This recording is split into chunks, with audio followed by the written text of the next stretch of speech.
¿Cómo estamos? Qué bueno poder verlos esta mañana. Abre tu Biblia, por favor, en Hechos capítulo 25. Estamos a 3 predicaciones de terminar el libro de Hechos. Y hemos estado estudiando este libro desde el comienzo del año y ha sido una aventura poder estar caminando a lo largo de la historia de la primera iglesia, la iglesia en Jerusalén, pero no solamente la iglesia en Jerusalén, sino lo que Dios estuvo haciendo a través de los discípulos de Jesucristo que fueron enviados por Dios a hacer discípulos. Y para hacer discípulos, el móvil que Dios eligió para poder hacer discípulos es la iglesia de Jesucristo. Es nosotros como creyentes, como parte de la iglesia. Pero por eso ellos también plantaban iglesias. Plantar iglesias es la forma a través de la cual nosotros vamos poniendo lugares, puntos de referencia, comunidades de fe a través de las cuales las personas pueden entonces acercarse a Jesucristo. Si nosotros hemos hecho el desafío, hemos tomado el desafío de venir aquí a Miami, porque por la gracia de Dios, hace 3 años atrás, casi ya en enero vamos a cumplir 3 años atrás, comenzamos esta iglesia. Pero antes de comenzar esta iglesia, déjenme decirles que no era como que no teníamos nada que hacer y como que estábamos con mi esposa pensando, estamos aburridos, ¿qué sería bueno hacer? Vamos a plantar una iglesia en Miami. No, la realidad es que estábamos pastoreando una iglesia vibrante en Miami, en la ciudad de México, perdón, en la ciudad de Querétaro, en México, el país. Estábamos en la ciudad de Querétaro, en México, pastoreando una iglesia que estaba creciendo, una iglesia que teníamos un grupo de líderes hermoso, teníamos familia en Cristo hermosa. Pero algo que el Señor fue poniendo en nuestros corazones es cómo podemos continuar haciendo la obra de Dios, avanzando el reino de Dios, y no es sino a través de plantar iglesias. Por eso es que el Señor pone en nuestros corazones el hecho de venir aquí a Miami a plantar esta iglesia.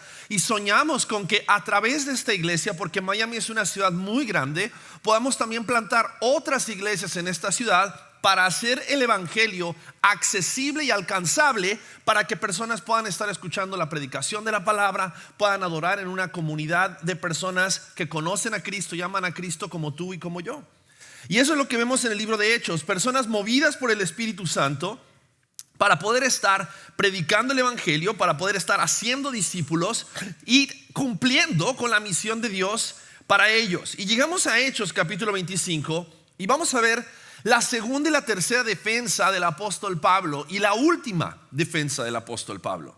En Hechos capítulo 25 y 26 nos encontramos con que Pablo había sido puesto en una prisión a causa de que él había llegado a Jerusalén a ofrecer una ofrenda. Pero él sabía que a causa de ofrecer esta ofrenda en Jerusalén y a causa de la predicación del evangelio, él iba a ser detenido, porque él había recibido de manera profética, se le había anunciado de que él iba a ser atado, de que él iba a ser puesto en la cárcel a causa de la predicación, y que el Señor iba a utilizar esto para llevar el evangelio hasta Roma.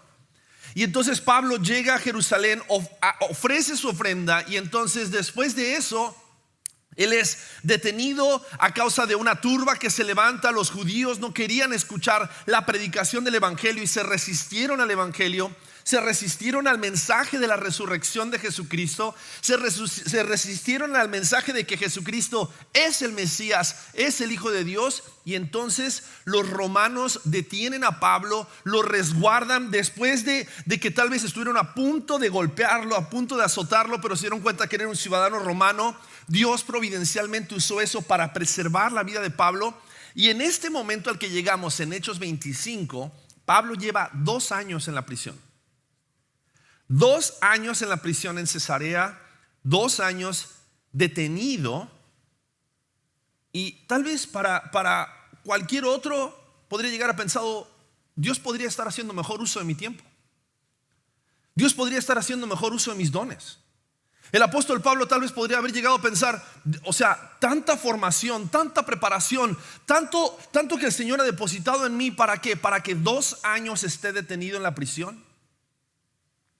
Y si algo tenemos que darnos cuenta es que esta prisión fue lo que Dios utilizó para providencialmente que muchas personas llegaran al conocimiento de Jesucristo, pero para que muchas personas más hoy pudiéramos gozar de la palabra de Dios, porque fue en su prisión que el apóstol Pablo escribió la gran mayoría de las cartas que nosotros hoy podemos disfrutar en el Nuevo Testamento. Y Dios providencialmente utilizó ese tiempo en la prisión para poder estar bendiciendo su obra y para poder estar extendiendo su reino. Y algo que nosotros tenemos que pensar es que muchas veces esos momentos en nuestras vidas en los cuales parecería que todo se ha detenido y parecería que no avanzamos y parecería que tal vez Dios podría estar haciendo un mejor uso de nuestros recursos y un mejor uso de nuestras personas, tal vez Dios está obrando sin que tú te des cuenta y te está preparando para algo grande que Él quiere hacer, no solamente a través de ti, en ti también, en ti, en tu vida. Entonces quiero que lleguemos a este pasaje, Hechos capítulo 25, entendiendo esto y entendiendo que la verdad del evangelio siempre va a evidenciar lo que hay en los corazones. Pero la verdad del evangelio tiene el poder para redimir a los pecadores y llamarlos al arrepentimiento y a la fe en Jesucristo. Y vamos a darnos cuenta cómo esta predicación del evangelio evidenció lo que había en el corazón de los judíos, pero cómo también Dios utilizó esta predicación del evangelio para que más personas pudieran arrepentirse y llegar a Jesucristo como su Salvador personal. Tengan paciencia, vamos a leer 2 capítulos de Hechos, ¿ok?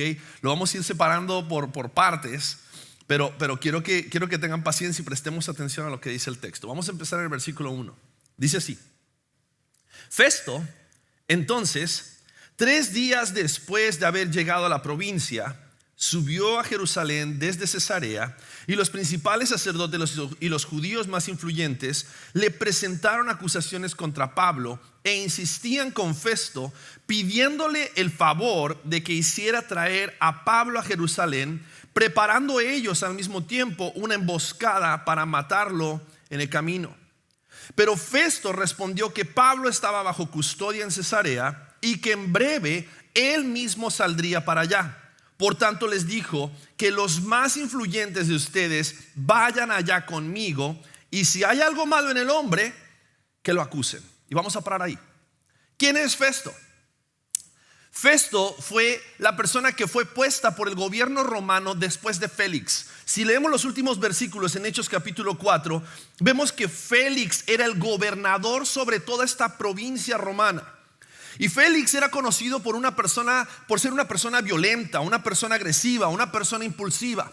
Festo fue la persona que el gobierno romano pone a supervisar esto, muy posiblemente porque Félix se descalificó a sí mismo por alguna razón, y entonces el emperador decide remover a Félix, poner a Festo, y dice el versículo 27 del capítulo 24 que transcurridos 2 años, Porcio Festo llegó como sucesor de Félix, y deseando un favor a los judíos, Félix dejó preso a Pablo. Y quiero que veas, en estos primeros 5 versículos nos vamos a dar cuenta de la astucia de Festo. Festo se dio cuenta que para poder ser un gobernador que tuviera éxito en esta provincia romana que estaba gobernando Jerusalén y la provincia de Judea, Festo tenía que quedar bien con los líderes judíos. En ese tiempo el Sanedrín judío era como si fuese el Senado, y ellos eran los que tal vez políticamente y religiosamente ellos estaban gobernando al pueblo de Israel, pero había por encima de ellos un gobernador romano y había también un rey judío. Lo vamos a ver en unos momentos. Pero si algo nos damos cuenta acerca de Festo, es que Festo va a ser una persona que va a estar tratando de manejarse políticamente, tratando de encontrar el favor de los judíos, pero al mismo tiempo protegiendo a Pablo, entendiendo que por algo Félix lo había tenido detenido durante 2 años y no lo había juzgado. Y este Festo va a tratar de, como el nuevo gobernador romano que había reemplazado a Félix, va a intentar de interactuar con los líderes judíos y va a buscar, al ganarse el favor de los principales judíos, él va a intentar mantener la paz. En ese tiempo había muchos judíos que estaban tratando de hacer revueltas, tratando de levantarse en contra del gobierno romano. De hecho, hubo un momento en el cual lo intentaron y muchos judíos murieron. ¿A causa de qué? A causa de que ellos ya no querían estar bajo el gobierno romano. Recuerdan que los judíos por eso estaban esperando el Mesías. Esa era su forma de procesar su espera y su anhelo acerca del Mesías. Ellos no estaban esperando el Mesías para que el reino de Dios viniera en la tierra y cambiara todas las cosas. Ellos estaban esperando al Mesías para que derrocara al gobierno romano y entonces ellos pudieran ser libres de la opresión y de los impuestos que los romanos habían impuesto sobre ellos. Entonces Festo, al llegar al gobierno, lo que intenta hacer es, él intenta calmar los ánimos y él intenta de una manera política ganarse el corazón de los judíos. Pero en medio de eso vamos a darnos cuenta cómo Pablo permanece bajo la custodia de Cesarea y Dios utiliza eso para proteger a Pablo de lo que los judíos estaban queriendo hacerle. Imagínate esto. 2 años habían pasado. Llega Festo al gobierno y lo primero que los judíos llegan a decirle a Festo es: oye, aquel Pablo que tienes encarcelado allá nos debe algo. Ese Pablo que tienes encarcelado allá, necesitamos hablar acerca de él. Y algo que nosotros tenemos que darnos cuenta es que Festo, si bien era una persona que estaba encima del gobierno romano, Festo iba a manejarse no justamente, sino que él iba a manejarse políticamente. Y eso es algo que muchas veces nosotros tenemos que darnos cuenta acerca de la política bajo la cual nosotros vivimos. Hay momentos en la historia en los cuales han habido gobernadores que han sido justos, pero políticamente ellos toman decisiones que complacen a la gran mayoría del pueblo. Eso sucedió en los meses anteriores, cuando de repente la persona que hoy está en la presidencia, el presidente de los Estados Unidos, fue elegido, y había ciertas personas que querían que él tomara una posición absoluta acerca de cuestiones religiosas y cristianas, pero él tomó una posición política para de esa manera poder tener el favor de los cristianos, pero al mismo tiempo tener el favor de todos los demás ciudadanos que no profesan la misma fe. Y si algo tenemos que entender aquí acerca de Festo, es que Festo no era un creyente. Festo era un político. Y así como muchos políticos hoy en día en este país, en nuestro país y en el mundo, los políticos van a estar mirando por lo que es más político, no por lo que es más justo. Y necesitamos entender eso, porque nosotros tenemos que recordar que el único juez justo y el único gobernador que opera con justicia es Dios. Y si nosotros tenemos eso en mente, nosotros no vamos a poner una expectativa de justicia sobre nuestros gobernantes, sino que vamos a anhelar, no que se levante un mejor presidente, sino que se levante Cristo el Mesías como el Rey sobre nuestras vidas. Nuestro anhelo va a ser que venga Cristo, porque Él es el que va a gobernar con justicia. No podemos poner nuestra expectativa en senadores, en presidentes, en gobernantes. Nuestra expectativa acerca del Rey justo está en Jesucristo. Mientras tanto, Pablo escribe constantemente y Jesús enseña acerca de nuestra responsabilidad de ponernos en sumisión bajo las autoridades civiles. Entendiendo que ellos están haciendo política, pero nuestra responsabilidad es nosotros obrar con justicia para entonces poder dar testimonio de un juez justo, del Rey que es justo. Y en medio de todo eso, en un mundo donde la verdad se manipulaba, nosotros como cristianos, ellos como cristianos, Pablo como un creyente en Cristo, descansaba en que no iba a ser Félix, no iba a ser Festo, no iba a ser César, sino iba a ser Jesucristo el que lo juzgaría con justicia. Aun si él fuera juzgado injustamente, y esa tiene que ser nuestra esperanza hoy sobre esta tierra también. Aun si fuéramos juzgados injustamente, quien juzga los corazones es Jesucristo. Y gloria a Dios que tú y yo no vamos a ser juzgados a causa de nuestra injusticia, sino que tú y yo descansamos en la justicia de Jesucristo.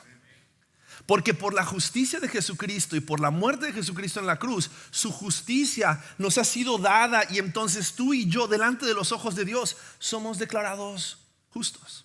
No tenemos nada que temer. A veces que vivimos con este temor de la expectativa del fin de los tiempos, porque pensamos, se acerca el juicio final. Déjame decirte algo: si tú has puesto tu fe en Jesucristo, delante del Dios que juzgará a los vivos y a los muertos, tú eres visto a través de la sangre de Jesucristo y eres declarado justo. No hay nada que temer. No hay nada que temer. Ahora, eso nos tiene que animar el día de hoy a vivir en justicia, a caminar en justicia, a caminar en obediencia. No a confiar en sistemas humanos para validar nuestra fe, sino a descansar en que Dios es quien conoce nuestros corazones. La astucia de Festo, primeros 5 versículos. Pero después, mira lo que vemos en los versículos 6 al 8. Vamos a ver la amargura de los líderes judíos. Versículos 6 al 8 dice: después de haberse quedado no más de 8 o 10 días entre ellos, descendió a Cesarea y al día siguiente se sentó en el tribunal y ordenó que trajeran a Pablo. Y cuando éste llegó, lo rodearon los judíos que habían descendido de Jerusalén, presentando contra él muchas y graves acusaciones que no podían probar. Mientras tanto, Pablo decía en defensa propia: no he cometido ningún delito, ni contra la ley de los judíos, ni contra el templo, ni contra César. Si algo tenía tranquilidad Pablo, era que él tenía su conciencia tranquila de que él no había roto ninguna ley, ni en contra de los judíos, ni en contra del gobierno romano. Sin embargo, algo que es increíble que nosotros vemos en este momento es la acusación de los líderes religiosos y cómo ellos presentaron cargos falsos con tal de matar a Pablo, con tal de que Pablo fuera juzgado injustamente y que fuese asesinado. No sé si se acuerdan, en el pasaje anterior, la semana pasada, Dani predicaba acerca de cómo 40 hombres, dice que habían, de los líderes religiosos del Sanedrín. Estos líderes religiosos, dice que habían decidido no comer hasta que mataran a Pablo. Ya habían pasado 2 años. Yo estoy seguro que más de uno ya se había echado un taquito. Pero su amargura es tal que ya habían pasado 2 años. Pablo estaba en la prisión, en la incomodidad de la prisión, en la pobreza de la prisión, en el sufrimiento de la prisión, y a ellos no les bastaba eso. Ellos apenas asume Festo, dice que ellos van y lo buscan, le dicen: atiende nuestro caso. Festo le dice: en unos días voy a ir a Cesarea, vengan los más influyentes de ustedes. Dicho y hecho, van los más influyentes de ellos a estar ahí cuando Festo llega a escuchar a Pablo. Y Pablo, en su defensa, dice: yo no he hecho nada en contra de la ley. Pero ellos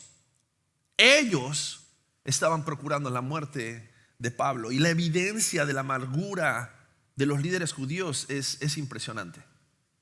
Lo primero que vemos es cómo ellos persistían en sus acusaciones falsas. Y quiero que identifiques algo tal vez que puede llegar a aplicarse de manera personal. Así como los líderes judíos tenían una amargura en contra del apóstol Pablo, porque el apóstol Pablo había mostrado y demostrado lo que había en sus corazones. Hay muchas veces que tú y yo guardamos amargura en nuestros corazones cuando de repente algo nos sucede a causa de alguna relación, o a causa de alguna confrontación, o a causa de alguna conversación que tenemos con alguien y nos ofende. Y quiero que veas cómo ellos lo primero que hacían era persistir en acusaciones falsas en contra del apóstol Pablo. En el versículo 7 dice que lo rodearon aquellos judíos que habían descendido de Jerusalén y presentaron contra él muchas y graves acusaciones. Pero fíjate lo que dice: que no podían probar. Ellos decían: nos ofendió. Pablo, pero demuéstrame que te ofendió. No podemos demostrarte, pero nos ofendió. Y en ese persistir en estas acusaciones falsas, no tenían pruebas, pero seguían acusando. Y su motivación no era descubrir la verdad y que la verdad fuera expuesta, sino que su motivación era la destrucción del mensajero. Porque el problema de ellos no era con Pablo, el problema de ellos era con el evangelio. Y la realidad es que ¿cuántas veces cuando nosotros tenemos un conflicto interpersonal con alguien, nuestro problema real no es contra esa persona, sino que nuestro problema real es contra lo que ese conflicto revela acerca de nuestros corazones? Porque si tú y yo tuviéramos la madurez en el evangelio para someternos al evangelio, estaríamos dispuestos a dejar pasar por alto las ofensas. Pero a causa de nuestra inmadurez en el evangelio, nos aferramos en nuestro orgullo y queremos lastimar, herir y destruir a la otra persona a causa de lo que nos hizo sentir, en lugar de permitir de que el evangelio permee nuestras vidas y cambie nuestros corazones. Y estos judíos estaban enceguecidos. Y la amargura se expresa en ellos como una obsesión para destruir a Pablo, aunque no había ningún fundamento. No había razón para la cual matarlo. Ahora, lo segundo que vemos no solamente es la persistencia en sus acusaciones, sino también su insistencia repetitiva en el conflicto. 2 años seguidos acusando al apóstol Pablo. Ya tal vez habían pasado un montón de cosas y no podían olvidar esta situación. No podían olvidar aquello que había revelado de sus corazones. Esta es la tercera vez que ellos comparecen ante los líderes gobernantes, primero ante el Sanedrín y después contra gobernantes romanos. Y su conflicto no se resolvía porque su corazón no había sido cambiado. Su corazón, en lugar de abrazar la verdad que el apóstol Pablo había expuesto acerca del evangelio y acerca de Jesucristo, su corazón estaba aferrado a la ofensa y a la herida que les había causado la verdad acerca de ellos. Y después de eso no solamente vemos eso, sino que también vemos cómo su religiosidad los llevó a escudar y a manipular las leyes y tradiciones para entonces decir que el apóstol Pablo había hecho algo en contra de la ley judía. Y manipularon la verdad, manipularon todo lo que ellos defendían y lo que ellos enseñaban con tal de que el apóstol Pablo fuese juzgado y juzgado injustamente.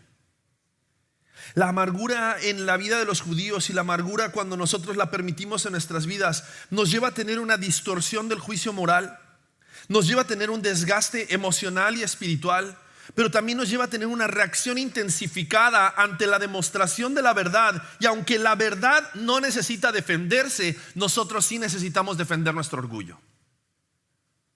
Y si algo nosotros podemos ver acerca de la amargura de los judíos es la resistencia que ellos tenían a la predicación del apóstol Pablo. Ahora, ante la resistencia a la predicación, ¿el apóstol Pablo dejó de predicar el evangelio?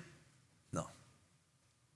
El apóstol Pablo, para cuidarse de la amargura, para cuidarse de caer en lo mismo que los judíos habían caído, porque creo que si alguien tenía derecho de amargarse después de todo esto, era Pablo. Pero en lugar de amargarse a causa de todas estas situaciones que él estaba viviendo, el apóstol Pablo predicaba el evangelio, porque al predicar el evangelio él se estaba recordando el evangelio a sí mismo. Y en recordarse el evangelio a sí mismo, él estaba recordando que Cristo Jesús murió por ¿quiénes? ¿Por los obedientes? ¿Por los justos?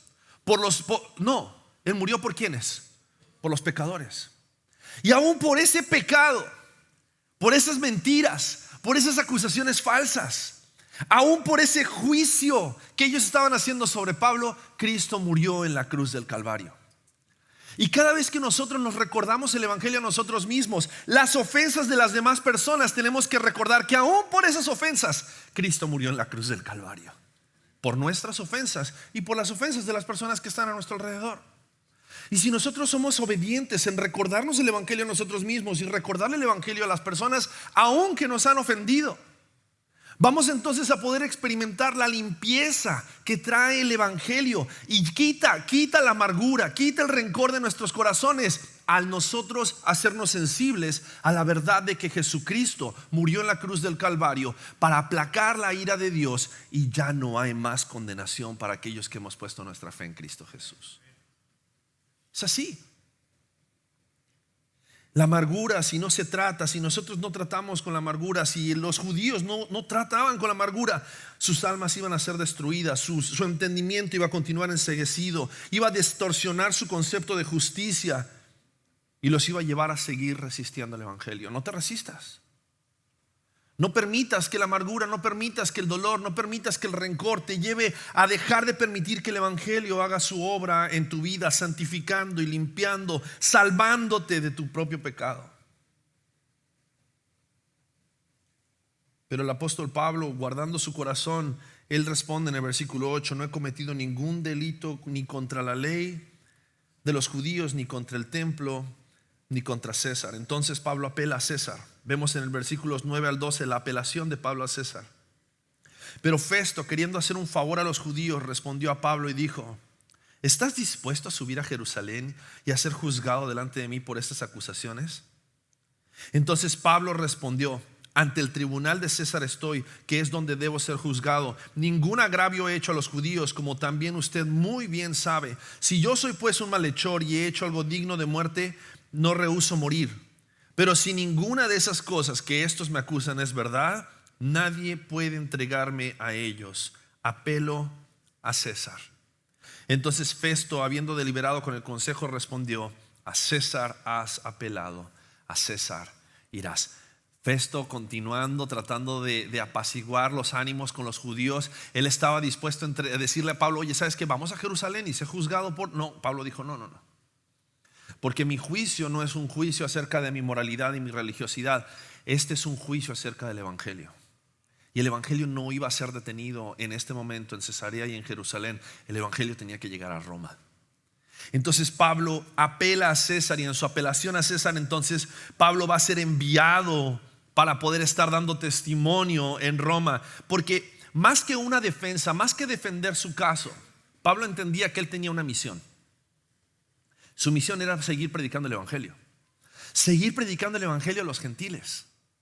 Y creo que si nosotros fuéramos conscientes, más conscientes de que las situaciones que pasan a nuestro alrededor y las cosas en las cuales nosotros estamos constantemente expuestos, no es necesario estarnos defendiendo de ellas, sino tomarlas como una misión. Aprovechar las oportunidades, aprovechar el dolor de las pruebas, el fuego de las pruebas, aprovechar las situaciones y circunstancias injustas en nuestras vidas para poder dar testimonio de Jesucristo. Entonces veríamos las situaciones a nuestro alrededor como oportunidades para el evangelio en lugar de detrimentos para el evangelio. Veríamos las situaciones que nos suceden a nuestro alrededor como oportunidades de vivir en respuesta a lo que hemos aprendido acerca de Jesucristo. Pablo no estaba huyendo de los judíos. Pablo estaba siendo guiado por el Espíritu Santo a avanzar el evangelio hacia Roma, que en ese momento Roma era el centro del mundo. Y Dios utilizó eso para que a través de que el evangelio llegara a Roma, el evangelio después fuera esparcido por todo el mundo. Y si algo tenemos que darnos cuenta acerca de la diáspora, de cómo los discípulos estaban siendo movidos a causa de la persecución, es que la persecución siempre ha sido el plan de Dios para la propagación del evangelio. Yo creo que nadie estaría hablando tanto del evangelio hoy y tanto estaría hablando acerca de Jesucristo de no ser por los mártires que hemos visto morir en los últimos meses. Ahora, qué triste es que gente tenga que morir por el evangelio para que entonces la gente se active, nosotros como creyentes nos activemos y empecemos a predicar más el evangelio. Pero estoy seguro que no has tenido tantas oportunidades de compartir con otros acerca de tu fe en Jesucristo como lo has tenido en este último mes y medio, 2 meses, a causa de la muerte de algunos que defendieron su fe. Siempre la persecución tiene el propósito de la propagación del evangelio. Y necesitamos abrazar, entender que la persecución y el sufrimiento son una herramienta de Dios. Son una herramienta de Dios para activarnos, porque no es sino en la persecución que nosotros mostramos cómo sufre el Hijo de Dios, cómo vive el Hijo de Dios en medio del sufrimiento. Y quiero que veas a lo largo de la historia, de no ser por esos momentos en los cuales la fe fue puesta a prueba de hombres de fe a lo largo de la historia. Job, cuando fue puesta su fe a prueba, él demostró cómo no sufría a causa de su injusticia, y a través de su fe y su obediencia a Dios, sus amigos terminaron glorificando a Dios a causa del sufrimiento de Job. Mismo Jesucristo. Si Jesucristo no hubiese sufrido en la cruz del Calvario, tú y yo no podríamos ser beneficiarios de su sufrimiento y de su muerte en la cruz. Y cada uno de estos hombres y mujeres que sufrieron por la predicación del evangelio, y el sufrimiento del apóstol Pablo, de no haber sido por el sufrimiento del apóstol Pablo, el evangelio habría llegado a Roma. Tal vez Dios podría haber hecho algo más, pero Dios utilizó su sufrimiento y la persecución para la propagación del evangelio. Y eso tenemos que estar dispuestos a aceptarlos, porque cuando somos fieles en medio del sufrimiento, Dios nos va a llevar donde Él quiere, para que entonces su gloria y el evangelio resplandezca. Esa es una promesa que nosotros podemos descansar, y algo que nosotros podemos ver claramente a través de la palabra. Ahora, ¿qué sucede después? Versículo 13, capítulo 25. Y ahora vamos a leer desde el versículo 13 hasta el versículo 27. Dice: pasados varios días, el rey Herodes, Agripa II y Berenice llegaron a Cesarea y fueron a saludar a Festo. Como estuvieron allí muchos días, Festo presentó el caso de Pablo ante el rey diciendo: hay un hombre que Félix dejó preso, acerca del cual, estando yo en Jerusalén, los principales sacerdotes y los ancianos de los judíos presentaron acusaciones contra él, pidiendo sentencia condenatoria contra él. Y yo les respondí que no es costumbre de los romanos entregar a un hombre sin que antes el acusado confronte a sus acusadores y tenga la oportunidad de defenderse de los cargos. Así que cuando se reunieron aquí sin ninguna demora, al día siguiente me senté en el tribunal y ordené traer al hombre. Levantándose los acusadores, presentaban acusaciones contra él, pero no de la clase de crímenes que yo suponía, sino que simplemente tenían contra él ciertas cuestiones sobre su propia religión y sobre cierto Jesús ya muerto, de quien Pablo afirmaba que estaba vivo. Pero estando yo perplejo cómo investigar estas cuestiones, le pregunté si estaba dispuesto a ir a Jerusalén y ser juzgado de estas cosas allá. Pero como Pablo apeló que se le tuviera bajo custodia para que el emperador Nerón diera el fallo, ordené que continuara bajo custodia hasta que yo lo enviara a César. Entonces Agripa II dijo a Festo: a mí también me gustaría oír al hombre. Mañana lo oirás, dijo Festo. Así que al día siguiente, cuando Agripa II y Berenice entraron al auditorio en medio de gran pompa, acompañados por los comandantes y los hombres importantes de la ciudad, por orden de Festo fue traído Pablo. Y Festo dijo: Rey Agripa y todos los demás aquí presentes con nosotros, este es el hombre acerca del cual los judíos, tanto en Jerusalén como aquí, me hicieron una petición declarando a gritos que no debe vivir más. Pero a mí me parece que no ha hecho nada digno de muerte. Como él mismo apeló al emperador, he decidido enviarlo a Roma. Sin embargo, no tengo nada definido sobre él para escribirle a mi señor. Por eso lo he traído ante ustedes y especialmente ante ti, Rey Agripa, para que después de que se le interrogue yo tenga algo que escribir, porque me parece absurdo al enviar un preso no informar también de los cargos en su contra. Y quiero explicarte quiénes son los personajes en este momento, porque nuevamente Festo comienza a hacer su juego político. Y lo que hace Festo es, ante el rey Agripa, ¿quién era este rey Agripa? Agripa II, en este momento, Herodes Agripa II, era el rey que habían establecido los judíos bajo el gobierno romano para poder estar gobernando por Judea, dentro de Judea. Pero si te das cuenta, no sé si este nombre te parece algo similar a otros Herodes Agripas. Herodes Agripa era el nieto de Herodes el Grande, que había intentado matar a Jesús cuando Jesús nació, y Herodes escuchó acerca de que había nacido el rey de los judíos. Ese era Herodes el Grande. Pero después Herodes el Grande tuvo a un hijo, y ese hijo es aquel que después fue parte del juicio de Jesús, cuando Jesús fue juzgado y entonces fue presentado el caso delante de él acerca de Jesús, y él lo devuelve a Pilato. Pilato en ese momento era el gobernador romano, y entonces Pilato decide matarlo. Y este es el nieto de esta dinastía de hombres corruptos, reyes de Israel, que estaban siendo utilizados en este momento por el gobierno judío para ejercer justicia, no, injusticia, y buscar sus propios bienes. Y este rey Agripa II se cree que su hermana Berenice y él estaban viviendo una relación de incesto, lo mismo que había sucedido con su padre. Y entonces, en medio de esa relación, en medio de ese contexto, es que Pablo le es permitido en el capítulo 26 presentar su segunda defensa en estos dos capítulos. Por eso quiero que prestes atención ahora a la defensa de Pablo. Porque lo que Pablo sabía que estas personas necesitaban no era la defensa de su caso. Lo que Pablo sabía que ellos necesitaban era el evangelio de Jesucristo. Pablo sabía que no había nada más poderoso para cambiar no el entorno político, sino los corazones de las personas que estaban escuchando, que el evangelio de Jesucristo.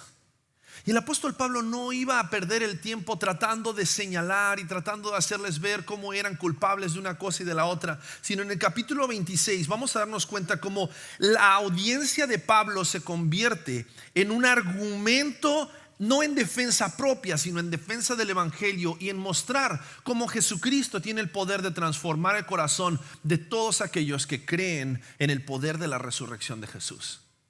Entonces llegamos al capítulo 26 y dice así, lo voy a leer todo corrido y después vamos a ver algunas cuestiones rápidas acerca de el argumento de Pablo. Dice el capítulo 26: Agripa II entonces dijo a Pablo: se te permite hablar en tu favor. Y entonces Pablo, extendiendo la mano, comenzó su defensa.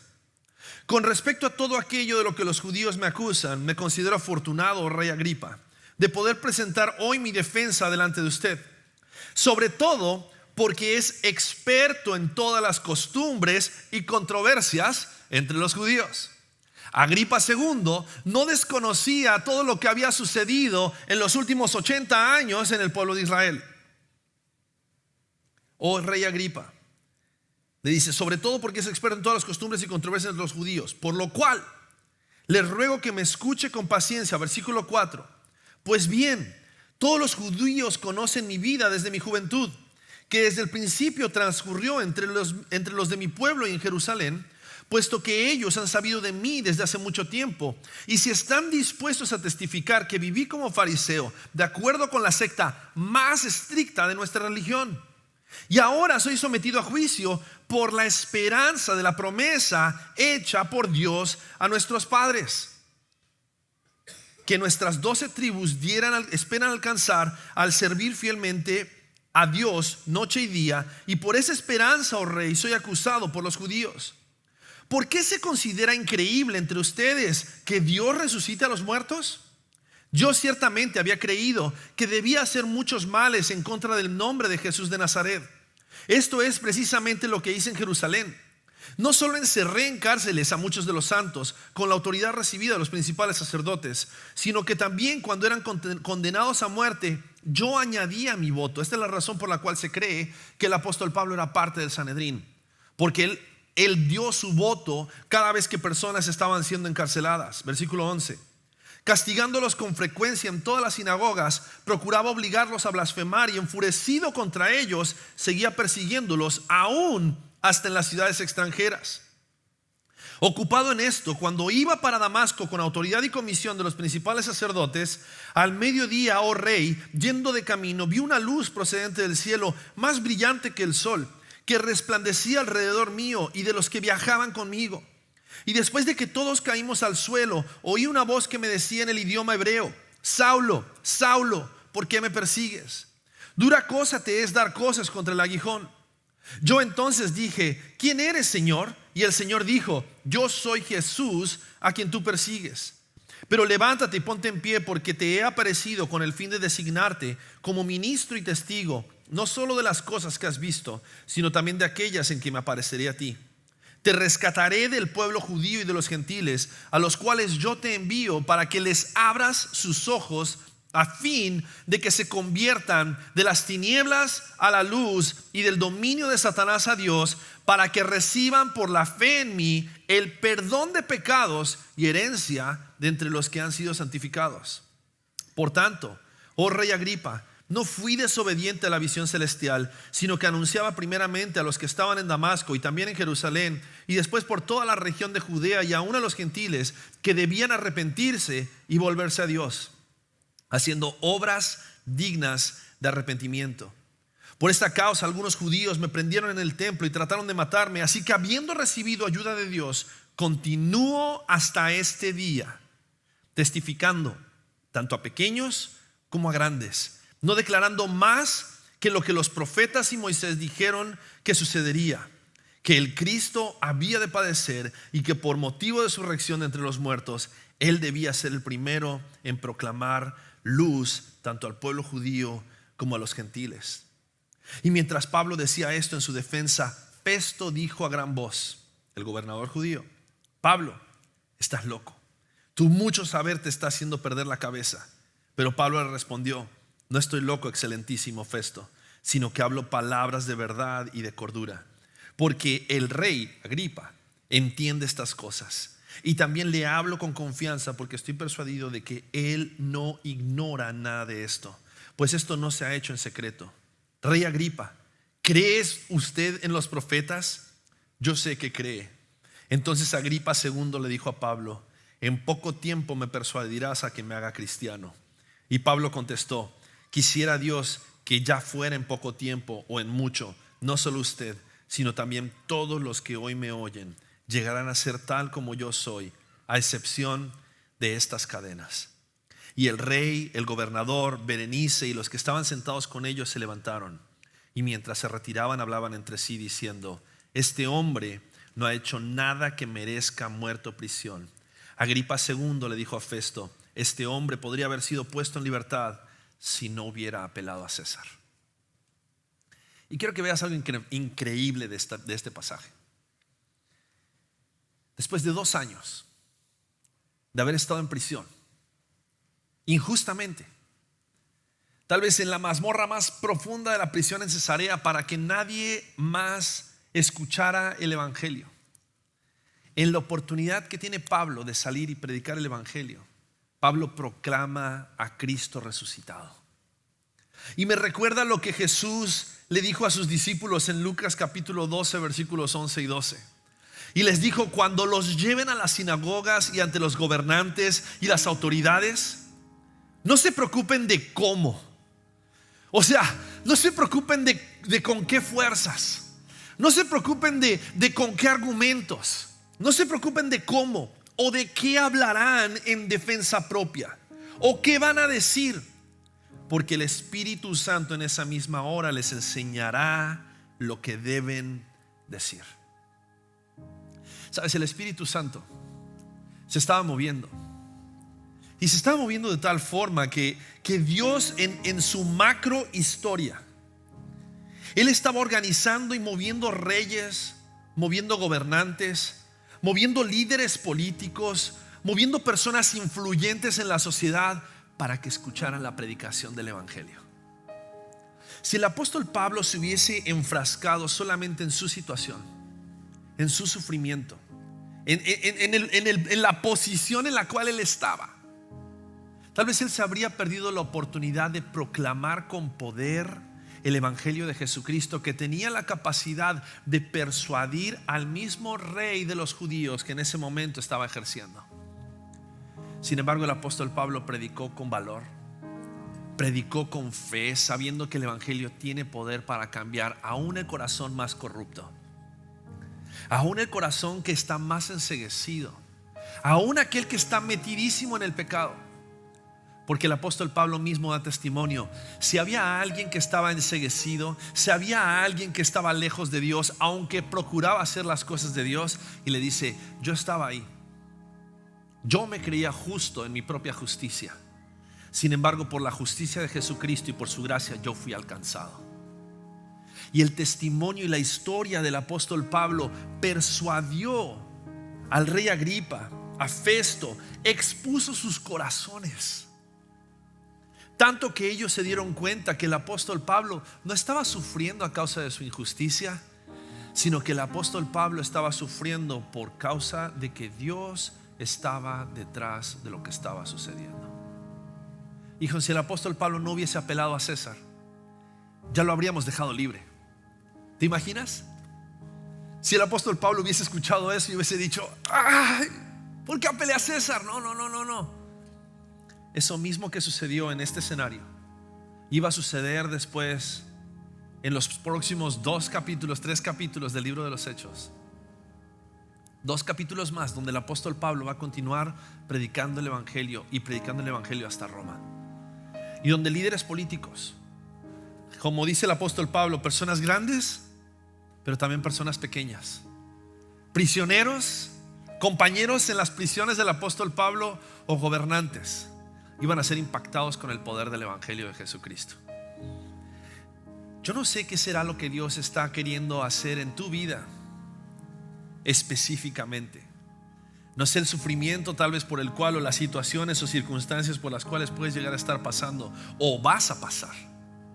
Pero si algo puede estar seguro, es que siempre el evangelio va a revelar lo que hay en nuestros corazones. En el corazón del apóstol Pablo había paciencia y había fe, y a causa de la fe y la paciencia que había en su corazón, la largura de ánimo, aun a pesar de los años que llevaba en la prisión, el evangelio resplandeció y dio testimonio del Cristo resucitado. Y ese testimonio fue lo que cambió por completo la forma que estas personas tenían de ver el mensaje de Jesucristo. Así que quiero invitarte a que cierres tus ojos y quiero que reflexiones un poco acerca de tu vida.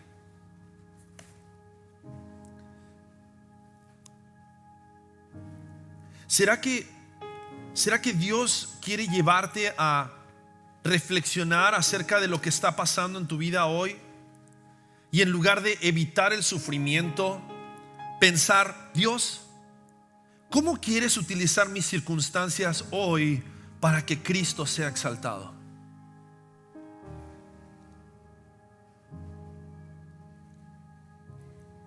Dios, ¿cómo quieres utilizar aquellas injusticias en mi vida para recordarme que tú eres el único Dios justo?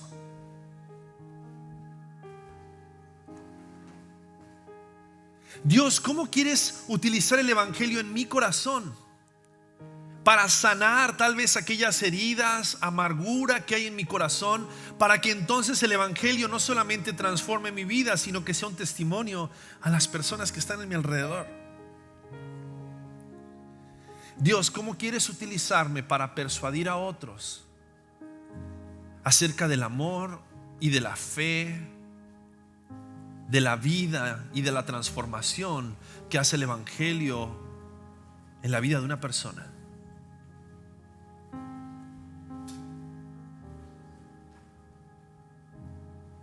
Dios, ayúdanos a rendirnos ante el poder del evangelio.